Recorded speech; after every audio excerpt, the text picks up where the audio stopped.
আসসালামু আলাইকুম। 15ই আগস্ট নিয়ে দেশের মধ্যে যা চলছে সে সকল বিষয় নিয়ে আসলে কথা না বললেই নয়। ইদানিং সোশ্যাল মিডিয়াতে একটা শ্রেণী বের হয়েছে যাদের খুবই আবেগ, খুবই কষ্ট শেখ মুজিব, 15ই আগস্ট, শেখ হাসিনা এবং তথা আওয়ামী লীগকে নিয়ে তাদের যে কষ্ট, তাদের যে দুঃখ আমরা দেখতে পাচ্ছি, সেই সকল বিষয় নিয়ে কথা বলবো।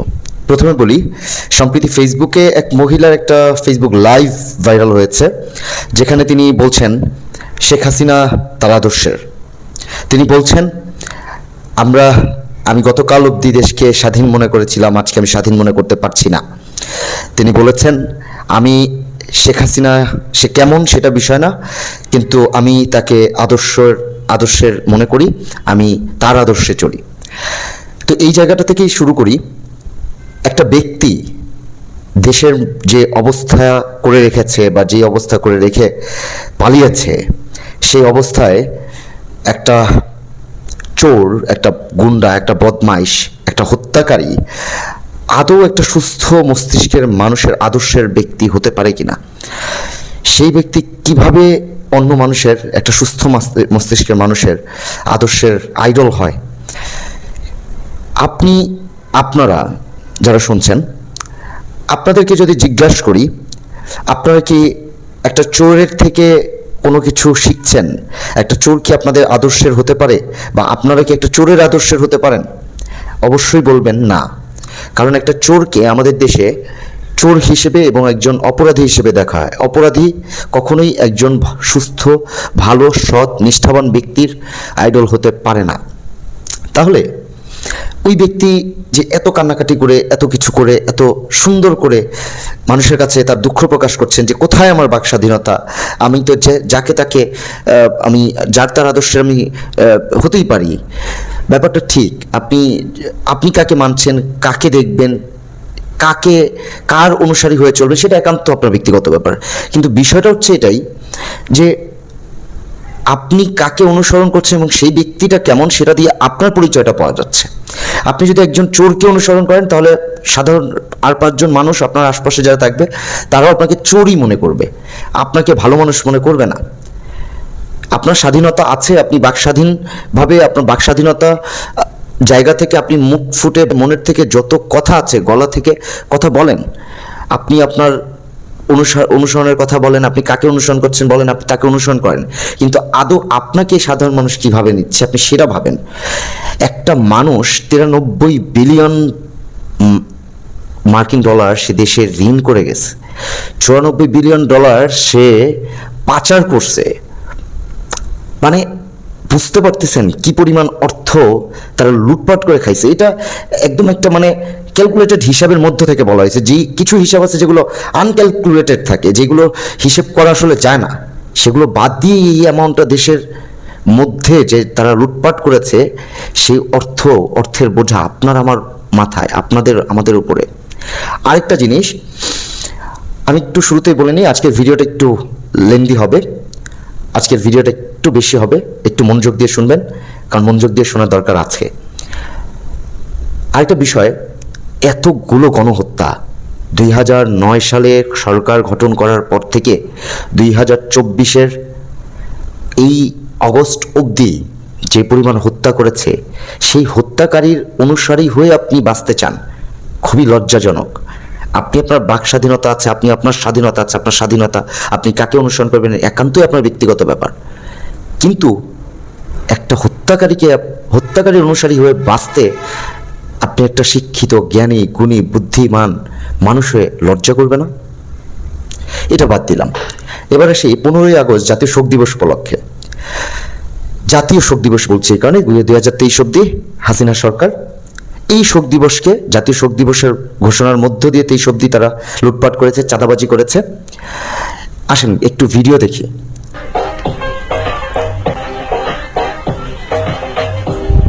এই যে ভিডিওতে আপনারা দেখতে পাচ্ছেন, জাতীয় শোক দিবস পালন করা হচ্ছে, উদ্দাম গান, উদ্দাম নাচ, হায়রে গানের শ্রী, হায়রে গানের ধরন, কোথাও কোথাও হিন্দি গান বাজানো হয়।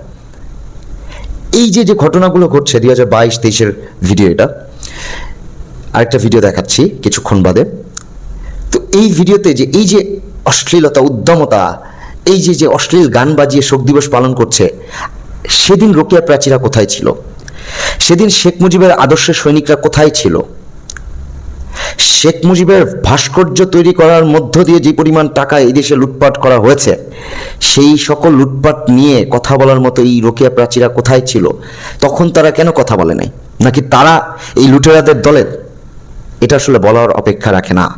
এখন তাদের এই মেকি কান্না, মেকি অভিনয়, এগুলো সবই তারা দেখাতে চাচ্ছে হাসিনাকে যে আপনি দেশ ত্যাগ করার পরেও আমি আপনাদের জন্য, আমরা আপনাদের জন্য এই দুই একজন দেখুন কত কান্নাকাটি করছি, কত মনোকষ্ট প্রকাশ করছি। এগুলো মেকি কান্না ছাড়া কিচ্ছু না, কিছুই না। যমুনা টিভিতে খুব কষ্টজনক, যমুনা টিভির একজন সাংবাদিক যিনি তার টক শোতে বলেছিলেন, আচ্ছা পানি লাগবে, পানি।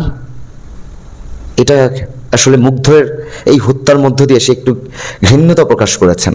সকলে বাহবা দিয়েছেন, হাতে তালি দিয়েছেন, জয় জয় করেছেন। এই তো সাংবাদিক, এই তো সাংবাদিকতা। আমরাও জয়গান গেয়েছি, এটাই তো হওয়া উচিত। গতকালকে একটা নিউজে, একটা টক শোতে দেখলাম হাসনাতকে সে জিজ্ঞাসা করছে যে এই যে লুঙ্গি ডান্স দেওয়ার মানে কি, বা লুঙ্গি ডান্স সম্পর্কিত কিছু তথ্য সে প্রকাশ করছে। আবার সে বলছে লুঙ্গি ডান্সটা এটা আমি ভারতীয় এই অভিনেতার নামটা ঠিক মনে করতে পারছি না, খুবই বিশাল এক অভিনেতা, তাকে উল্লেখ করে বলল যে তাকে সম্মানপূর্বক এই নাচটা, এই গানটা গাওয়া হয়েছিল, কিন্তু তাকে সম্মান করে গাওয়া হয়েছিল। সেখানেও কোনো অসম্মান বোধ যাতে প্রকাশ না পায় সেদিকে নজর রাখা হয়েছিল। আচ্ছা, নিউজ প্রেজেন্টার মহোদয়া, আপনাকে জিজ্ঞাসা করছি, আপনি তো খুব সুশীল মহলের একজন, আপনি তো দেখেছেন, আপনি তো জানেন দেশে এই যে কটা দিন কি ঘটেছে। বিগত দিনগুলোর কথা বাদই দিলাম, এতগুলো মানুষের প্রাণ নিয়েছে, এতগুলো মানুষের জীবন গেছে। হাসিনা তার পিতামাতা ভাই বোনের কষ্ট যদি জাতীয় শোক দিবস পালনের মধ্য দিয়ে পালন করতে পারে, তাহলে যে স্বৈর শাসকের রোষানলে এতদিন এই জাতির মানুষ ছিল, তারা কেন পারবে না সেই শোক দিবসে লুঙ্গি ডান্স বাজাতে? যেহেতু দেশ স্বাধীন, যার যার স্বাধীনতা আছে, যার যার ব্যক্তি স্বাধীনতা আছে, তারা চাইলেই এটা করতে পারে। তাহলে কোথায় সমস্যা? সমস্যা এখানেই। আমরাও এটার বিপরীতে। শেখ মুজিবকে আমাদের সম্মান জানাতে হবে, আমরা সম্মান জানাই, কিন্তু সমস্যাটা কোথায়? সমস্যাটা যেদিন জিয়াউর রহমানের মাজার মোবারক ভেঙে দেওয়ার প্রস্তাবনা দিল, সেদিন ছাত্রলীগ, গুন্ডালীগ, হাতুড়ি লীগেরা জিয়াউর রহমানের মাজারের উপর পা উঠায়, হাত উঠায়, দাঁড়ায় দাঁড়ায় তারা লড়াই করেছে, তারা জয় গান গেয়েছে, তারা উল্লাস করেছে, তারা কবর ভেঙেছে, মাজার শরীফ ভেঙেছে। সেদিন কোথায় ছিলেন আপনারা? এই সুশীল সমাজ কোথায় ছিল? কোথায় ছিল সেদিন রোকেয়া প্রাচী? নাকি জিয়াউর রহমানের একদমই অবদান নেই দেশের জন্য? যদি আপনারা সেটাই মানেন, তাহলে সুস্পষ্টভাবে বর্ণনা করে বলেন। কারণ সাধারণ মানুষের মনে তো সেই জিয়াউর রহমানের সেই ঘটনা, জিয়াউর রহমানের মাজার শরীফের সেই ঘটনা দাগ কেটেছে। সেদিন আপনারা কোথায় ছিলেন? মাওলানা ভাসানী কোথায়? যেই ব্যক্তি আজকের আওয়ামী লীগের পুনরুদ্ধার, আওয়ামী মুসলিম লীগ গঠন করলো, যেই ব্যক্তির রাজনৈতিক অনুসরণ করে আজকের শেখ মুজিবুর রহমান, সেই মাওলানা ভাসানীকে কেন আমরা স্মরণ করতে পারছি না? কেন তাদেরকে স্মরণ করা হচ্ছে না? এবার আসেন 15ই আগস্টকে নিয়ে আমরা কিছু চমৎকার তথ্য দেখি। যুগান্তর, নয়াদিগন্ত, জাগো নিউজ। এই যে দেখছেন পত্রিকার পাতায় চাঁদাবাজি 2023 সাল অবধি, এই যে সাতক্ষীরায়, টঙ্গীতে, নারায়ণগঞ্জে 3টা নিউজ দিয়ে আপনাদেরকে দেখালাম চাঁদাবাজদের দৌরাত্ম্য। শুধু এটা না, আমি ঢাকাতে থাকি, ঢাকাতে আমি নিজ চোখে দেখেছি আওয়ামী সন্ত্রাসীরা, চাঁদাবাজেরা কিভাবে ব্যবসা প্রতিষ্ঠানগুলোতে চাঁদাবাজি করেছে, কিভাবে ব্যবসা প্রতিষ্ঠানগুলো এই সকল শোক দিবস, জন্মদিবস, এটা সেটা আগ্রম বাগ্রমের নাম দিয়ে চাঁদাবাজি করে ব্যবসায়ীদের ওপর, ব্যবসায়ীদের টেবিলে বন্দুকের নল রেখে কিভাবে রক্ত চোষার মতো অর্থ চুষে খেয়েছে। সেদিন কোথায় ছিল রোকেয়া প্রাচীরা? সেদিন কোথায় ছিল এই শেখ মুজিবুর রহমানের আদর্শের সৈনিকেরা? আসলে শেখ মুজিবের আদর্শের সৈনিকেরা, যারা প্রকৃত আদর্শের সৈনিক ছিল, তারা এই দেশে এখন আর নাই। তারা বহু আগেই তাদের জীবদ্দশা শেষ হয়েছে। তাদের সততা, যে কয়েকজন বেঁচে আছে তাদের দ্বারা সেই মূল্যায়ন অবশ্য আওয়ামী লীগ থেকে পায় নাই। পেয়েছে রোকেয়া প্রাচীদের মতো তেলবাজ লুটেরা, এরা পেয়েছে। আর এরাই এখন মেকি কান্নার মধ্য দিয়ে দেখাতে চায় আমরা কতটা ভালোবাসি শেখ মুজিবকে।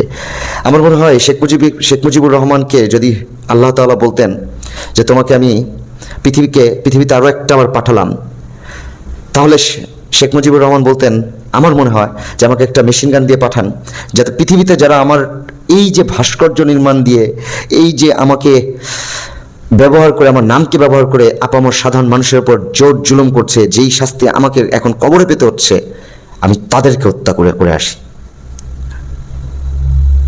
কথাগুলো শুনতে কঠিন হলেও বাস্তব।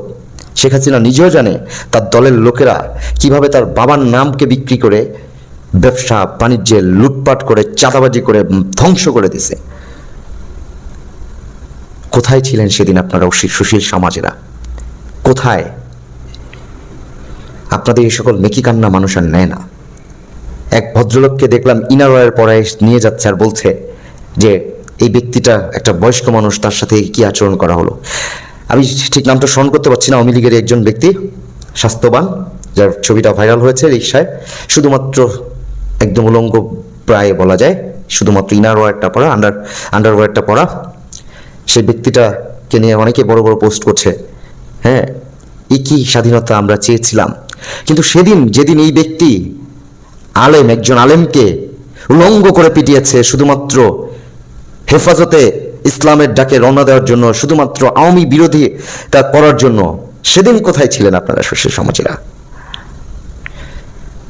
দেশ স্বাধীন হয়েছে, স্বাধীনতা অর্জন করেছে তরুণ সমাজ। স্বাধীনতা ফিরে পাওয়া এটা আমাদের গর্বের। সেই গর্বিত বাঙালিদের সাথে যদি কেউ নতুন করে ষড়যন্ত্র করার চেষ্টা করেন, মনে রাখবেন বাংলাদেশের ছাত্র জনতা, খেটে খাওয়া শ্রমিক ভাই ও বন্ধুরা, যারা 2024-এর গণঅভ্যুত্থানের মধ্য দিয়ে এক স্বৈরশাসকের পতন ঘটিয়েছে, ঠিক অনুরূপভাবে আপনাদের মতো তেলবাজ লুটেরা আওয়ামী প্রোপাগান্ডা সন্ত্রাসী লীগদেরকে ভবিষ্যতেও আপনাদের অবস্থান দেখিয়ে দিবে। সুতরাং সাবধান, এখনো মানুষ হন। মানুষ হয়ে জন্ম নিয়েছে, মানুষ হয়েই যাতে মৃত্যু হয়, যাতে মৃত্যুর পরে মানুষ না বলে যে একটা হারামজাদা দেশ থেকে মরেছে, যাতে মৃত্যুর পরে কেউ না বলে আমরা শান্তি পেয়েছি, আমরা নাজাত পেয়েছি, হারামজাদা চলে গিয়েছে, হারামজাদি চলে গিয়েছে। ভালো হোক দেশের, ভালো হোক মানুষের। সাথে থাকবেন, সঙ্গে থাকবেন। ইনসাউন্স ভিউ জনতার পক্ষে সমসাময়িক রাজনীতি নিয়ে দেশ, দশ, জনতার কথা বলে। আসসালামু আলাইকুম।